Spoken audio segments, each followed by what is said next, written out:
में। हाँ, अच्छा, तो आज हम हिंदी में रूपरेखा के आधार पर निबंध की चर्चा करेंगे। निम्नलिखित चित्र एवं रूपरेखा के आधार पर सागर तट पर एक शाम के बारे में 25 पंक्ति में निबंध लिखिए। हमको निबंध लिखना है 25 पंक्ति में। यहाँ रूपरेखा दी गई है। रूपरेखा: सागर तट पर जाने का प्रसंग, शहर के लिए आलोक सागर की शोभा, सूर्यास्त, विभिन्न फेरी वाले शीतल पवन, मन पर प्रभाव।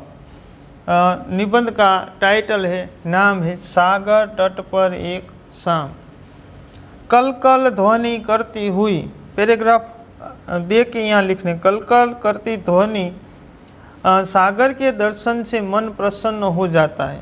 उस दिन शाम को सागर तट पर पहुँचते ही हमें ऐसा लगा मानो संसार का सारा सुख यहीं सिमट आया है। सागर तट पर एक और खमचे वालों की धूम मची हुई थी। भेलपुरी वालों का कुछ और ही था रंग। गुब्बारे और खिलौने वालों के आसपास बच्चों की बड़ी बड़ी भीड़ लगी हुई थी। उनका मधुर कोलाहल दूर से सुनाई पड़ता था।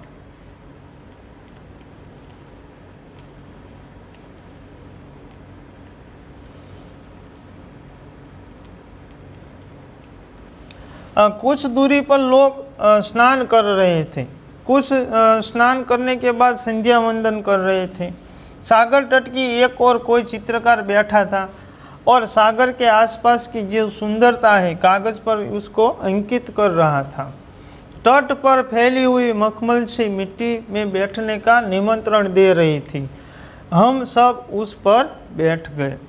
आगे का पैराग्राफ: सागर के किनारे पर रंग बिरंगी कपड़ों में सजी हुई बच्चे उछल कूद कर रहे थे। बालिकाएं विभिन्न प्रकार की पोशाक में, भांति भांति पोशाक तितलियों की तरह सुंदर लग रही थी। घूमने के लिए युवक युवतियों का वातावरण को और भी रसमय बना दिया था। उनकी फैशनेबल पोशाक और इसी हंसी मजाक सबको अपनी ओर खींच रही थी। सागर तट पर सारा दिन उल्लास और मस्तीपूर्ण वातावरण बना रहता है। सागर की गहरी कलकल ध्वनि करती हुई कोई सुखद संदेशा सुना रही थी। शीतल मान सुगंधित पवन से शरीर और मन दोनों को पुलकित आनंदित हो रहा था। सूर्य अपनी